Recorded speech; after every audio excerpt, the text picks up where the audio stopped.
A briga pelo título brasileiro, ela fica cada vez mais quente entre Palmeiras e Flamengo, hein? O Palmeiras vence o Red Bull Bragantino por 5-1 dentro de casa. Abel Ferreira vai para a coletiva de imprensa e soletra, né, a palavra amor. De acordo com Abel Ferreira, A-M-O-R. Abel Ferreira deixando claro que no trabalho dele no Palmeiras tem um elemento que ele não consegue explicar nem no seu livro, que é o amor do que acontece dentro do clube. Palmeiras vence, goleia 5-1, segue na liderança do Campeonato Brasileiro. Tenta secar o Flamengo no clássico contra o Botafogo para distanciar ainda mais, mas o Flamengo vence o rival. Ô, velho Vamp, o Palmeiras vence, goleia. Abel Ferreira fala em amor. O Flamengo vence o rival fora de casa. Dos últimos 10 jogos do Botafogo em casa, ele perdeu 9 para o Flamengo. E essa briga na liderança, ela vai esquentar muito no próximo fim de semana. Agora, né? No fim de semana. Porque aí tem Flamengo e Palmeiras no Maracanã. E o bicho vai pegar tanto. É um clássico de tanto peso, né? Porque hoje não é só a rivalidade dentro do campo. A Leila Pereira, parece que ela às vezes faz propositalmente. Quando o Palmeiras estava naquela rivalidade com o Botafogo, ela provocava o Botafogo. Ela atacava o Botafogo e o John Textor. Agora, ela ataca o BAP. O BAP responde. E Leila Pereira nem deve ir ao jogo, hein? Com receio de ser hostilizada, é óbvio que seria, assim como o BAP seria hostilizado no Allianz Parque, né, diante de toda essa situação hoje dos bastidores. Leila Pereira, por enquanto, né, ou provavelmente, não vai para o Maracanã, Marcos André. É como já disse Gabigol um dia, bem-vindos ao inferno, né? Que a torcida do Flamengo tem aquela musiquinha, acabou o amor, isso aqui vai virar um inferno. Esse jogo promete muito, hein, Vamp? Dentro e fora de campo, porque a rivalidade está muito acirrada. Boa tarde, Tico, Maldo, Flávio, boa tarde a todos, né? A rivalidade aí acirrada, né, nos últimos anos, as duas equipes aí que se organizaram dentro e fora do campo, financeiramente, né? Conquistando títulos. Dificilmente passa um ano sem levantar pelo menos qualquer troféu. Às vezes ficou sem ganhar o brasileiro, a Libertadores na Copa do Brasil, ganhou o estadual. Dificilmente não passa um ano sem pelo menos dar uma volta olímpica, né? Estamos aí numa semifinais também de Libertadores, podendo se encontrar de novo, né? Já que teve essa final anos atrás aí. O resultado para mim dos dois jogos não me surpreendeu. Até que o Flamengo, né, depois a gente vai falar disso, foi até mais fácil.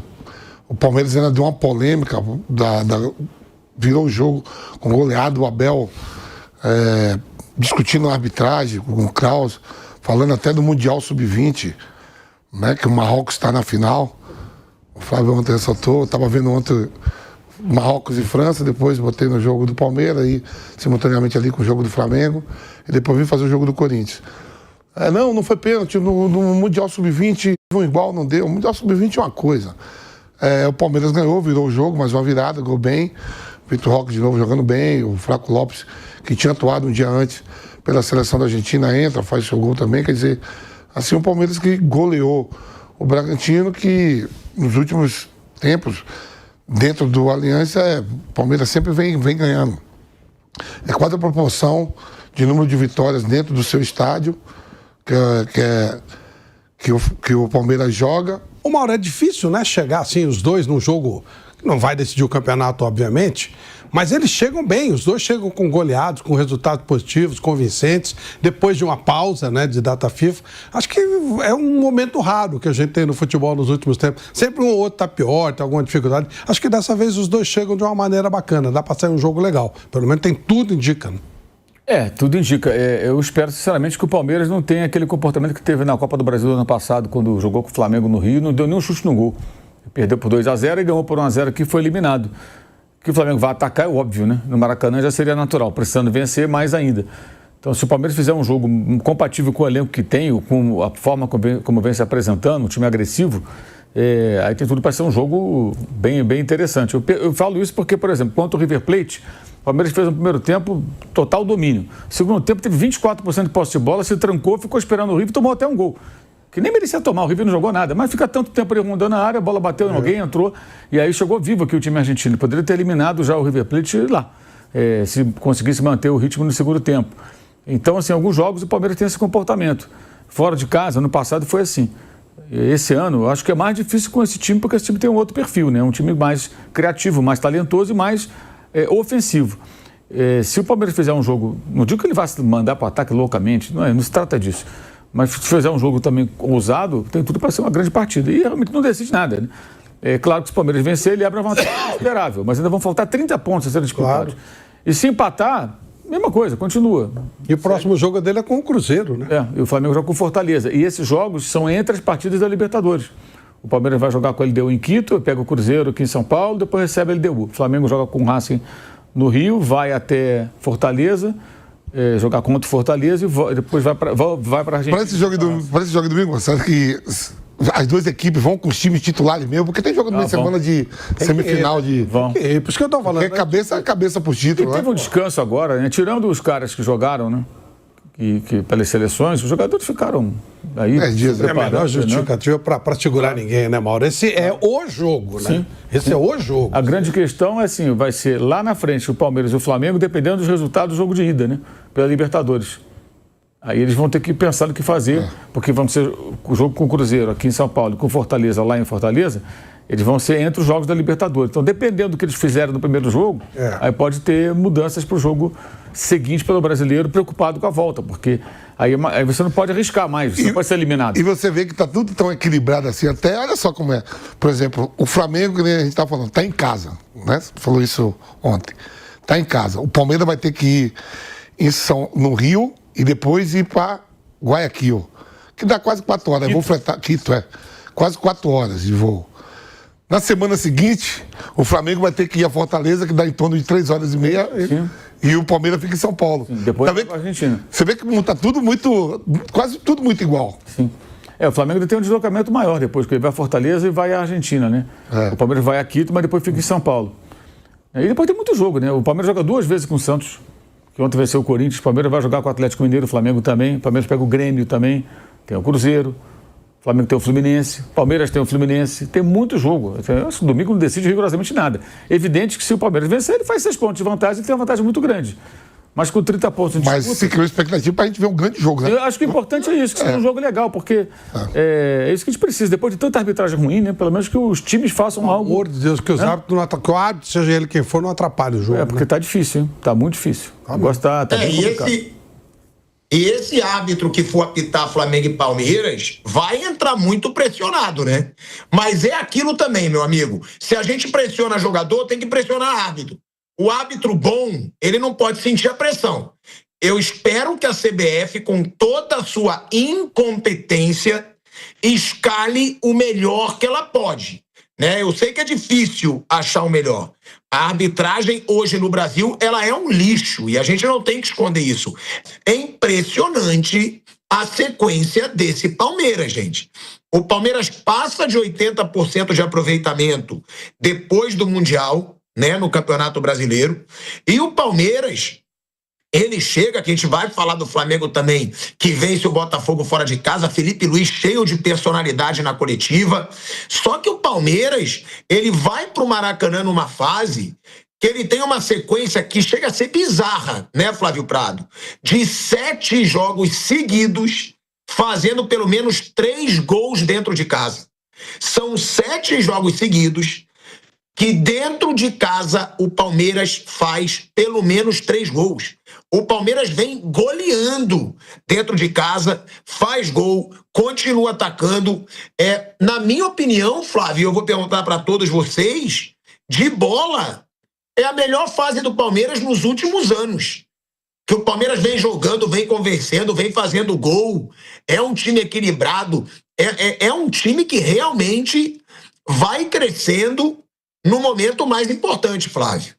Esse retrato, né, esse recorte que você faz é o correto desse momento. O Palmeiras, ele vai para o Mundial com uma grande expectativa, mas dos brasileiros eu acho que o único que voltou sem ter uma história boa para contar. Ele só ganhou do time egípcio, mais nada. Ganhou do Botafogo depois do tempo normal, ganhou, mas foi depois do tempo normal. E aí ele volta e aí sim o time começa a se acertar, pós-Mundial. O Flamengo antes estava numa fase ótima. Ontem foi o Vampeta, foi você ou foi o Piperno que falou sobre o funcionário do mês? Piperno teve uma sacada ótima. Nós estamos vivendo, e é normal, né? As fases dos times têm um funcionário do mês, né? Teve um período que o melhor futebol era do Bahia, depois foi o do Flamengo, e realmente nesse momento o Palmeiras é o melhor. Mas ainda falta muito tempo. Se o Palmeiras tiver embalo para manter esse nível, vai ser muito difícil que ele seja derrotado no Campeonato Brasileiro. No mata-mata é outra coisa, pode acontecer um jogo ou outro ruim, mas se o Palmeiras conseguir manter esse ritmo, aí, jogando o melhor futebol, que ele está jogando mesmo, melhor que os outros nesse momento, nesse último recorte, aí fica quase impossível vencer. Agora, vai aguentar? Ontem a gente lembrava no Canelada sobre as boas fases, e o Vampeta lembrou, só 2 times venceram 9 jogos seguidos. Né? O Inter e o Corinthians, né? Então é difícil isso. O Palmeiras já está há um bom tempo em cima. Se ele conseguir manter, é o que eu digo, aí não tem como segurar. Mas é normal que existam oscilações. Então vamos ver se o Palmeiras vai oscilar, se ele vai manter esse ritmo. Nesse momento, realmente, o Palmeiras vai até, pela bola que está jogando, até com certo favoritismo para o Rio de Janeiro. Está jogando mais que o Flamengo. Mesmo sendo no Rio de Janeiro, ele está jogando mais que o Flamengo. Então vai ser um jogo, no mínimo, de igual para igual, mesmo enfrentando um time poderoso como é o Flamengo, quando joga no Rio de Janeiro, principalmente. Mas o Palmeiras está jogando melhor. Mas vai aguentar isso? Havia um momento que o Flamengo estava muito bem. Agora a gente olha os últimos jogos do Flamengo, teve uma queda acentuada. Então é sempre preciso tomar um certo cuidado. Mas nesse momento, especificamente, sem dúvida, o melhor futebol do Brasil, quem está jogando é o Palmeiras. Mauro César Pereira, essa sequência, né, desse Palmeiras, como a gente falou, de 7 jogos seguidos, fazendo pelo menos 3 gols dentro de casa, né? Uma sequência de goleadas, né? A grande maioria goleadas, né? De 4-1, 5-1. É um Palmeiras que vem sendo muito forte dentro da sua casa. A gente tá... Mauro César Pereira, um Palmeiras que nos últimos 7 jogos fez pelo menos 3 gols dentro de casa. É a melhor sequência do Palmeiras, do Abel Ferreira, contando esse ano e até o ano passado, Mauro, de futebol, eu digo? Depende do jogo. Acho que a gente tem que olhar com uma lupa aqui esses jogos de Flamengo e Palmeiras. Vamos pegar aqui os últimos jogos dos dois, né? Eu acho que existe uma ideia de que o Palmeiras tem sido, assim, sempre consistente, e eu acho que isso não traduz a realidade. O Palmeiras ainda é um time que oscila, como praticamente todos os times de futebol do mundo. Dificilmente atinge um nível que você só joga bem e se impõe. Os últimos 3 jogos em casa do Palmeiras foram contra verdadeiras carninhas assadas, né? Juventude, o Faca de Bolo Puma do Red Bull Bragantino e o Vasco, que é um freguesaço do Palmeiras. O Vasco é freguesaço do Palmeiras, impressionante, né? Sempre perdendo quando joga com o mando de campo, manda para Brasília, perde em Brasília, não tem problema nenhum. Vamos voltar aqui um pouquinho atrás. Do jogo do River de volta para cá, foi uma grande atuação? Não foi. Até o começo do segundo tempo, o Palmeiras estava indo para os pênaltis com o River Plate, depois de uma partida excelente do primeiro tempo na Argentina. O jogo de volta não foi tão bom. E até os instantes finais, quando teve o pênalti, o Palmeiras estava ali no risco, né, de tomar um gol. O River Plate pressionou, quase chegou a marcar, mesmo sem o River jogar bem. O River está uma coisa horrorosa. O Armani, um goleiro totalmente superado e tal. Então, a atuação no primeiro tempo na Argentina foi de manual. Segundo tempo não gostei, o time recuou muito, e o jogo aqui foi um jogo errático, de bons e maus momentos. Aí teve depois o pênalti, mais um gol, 3-1, aí ficou muito fácil. Mas o jogo não foi simples.